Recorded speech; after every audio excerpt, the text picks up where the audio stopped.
Ca mắc mới COVID-19 tiếp tục giảm, 63 tỉnh thành ghi nhận 131.713 F0. Ngày 21 tháng 3, Bộ Y tế cho biết cả nước ghi nhận 131.713 ca COVID-19 với 87.895 F0 cộng đồng. Trong ngày, cũng có 179.640 bệnh nhân COVID-19 được công bố khỏi bệnh. Tính từ 16 giờ ngày 20 tháng 3 đến 16 giờ ngày 21 tháng 3, trên hệ thống quốc gia quản lý ca bệnh COVID-19 ghi nhận 131.713 ca nhiễm mới, trong đó 4 ca nhập cảnh và 131.709 ca ghi nhận trong nước, giảm 9.440 ca so với ngày trước đó tại 63 tỉnh thành phố, có 87.895 ca trong cộng đồng.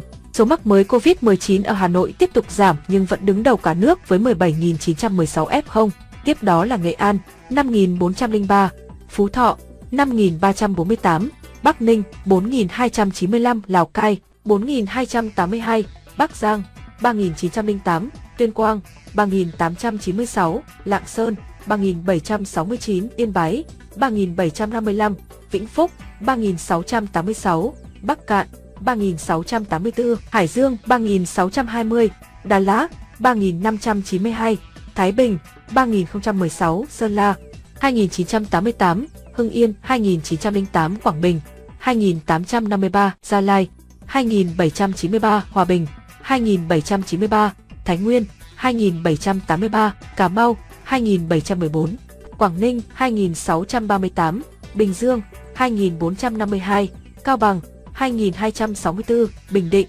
2.232, Điện Biên 1.983, Hà Nam 1.798, Lai Châu 1.777, Lâm Đồng 1.729, Hà Giang 1.714, Quảng Trị 1.542, Thành phố Hồ Chí Minh 1.487, Bến Tre 1.451, Ninh Bình 1.446, Vĩnh Long 1.438, Kon Tum 1.246, Bình Phước 1.206, Tây Ninh 1.194, Đà Nông 1.175, Nam Định 1.112, Phú Yên 973, Hà Tĩnh 968, Thanh Hóa 867, Trà Vinh 812, Quảng Ngãi 811, Đà Nẵng 788, Hải Phòng 758, Bà Rịa, Vũng Tàu 692, Khánh Hòa 616, Thừa Thiên Huế 610, Bình Thuận 450, Quảng Nam 353, Bạc Liêu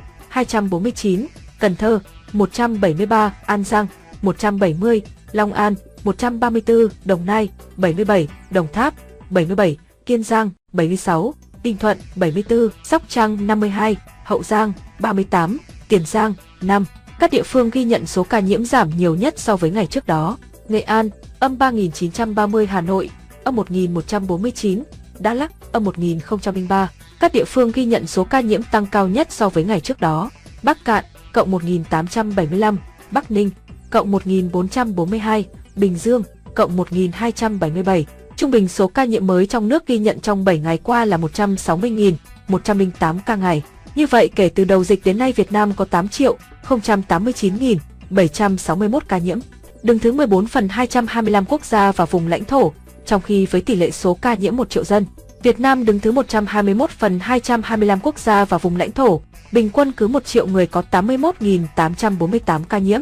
Trong đợt dịch thứ 4, từ ngày 27 tháng 4 năm 2021 đến nay, số ca nhiễm ghi nhận trong nước là 8.082.091 ca, trong đó có 4.279.851 bệnh nhân đã được công bố khỏi bệnh. Các địa phương ghi nhận số nhiễm tích lũy cao trong đợt dịch này. Hà Nội 1.188.086, Thành phố Hồ Chí Minh 584.234, Bình Dương 362.009, Nghệ An 351.251, Hải Dương 299.214. Về tình hình điều trị, trong ngày có 179.640 bệnh nhân được công bố khỏi bệnh, nâng tổng số ca được điều trị khỏi lên 4.282.668 ca.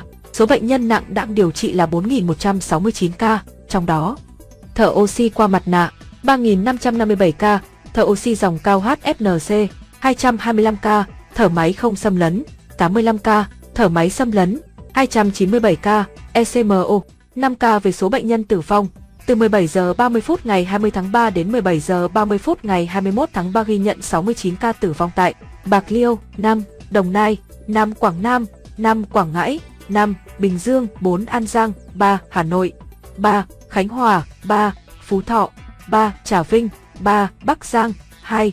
Cà Mau, 2. Hòa Bình, 2. Lâm Đồng, 2. Phú Yên, 2.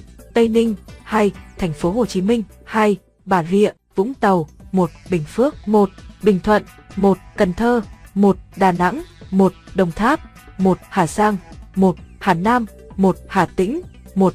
Kiên Giang, 1. Lạng Sơn, 1.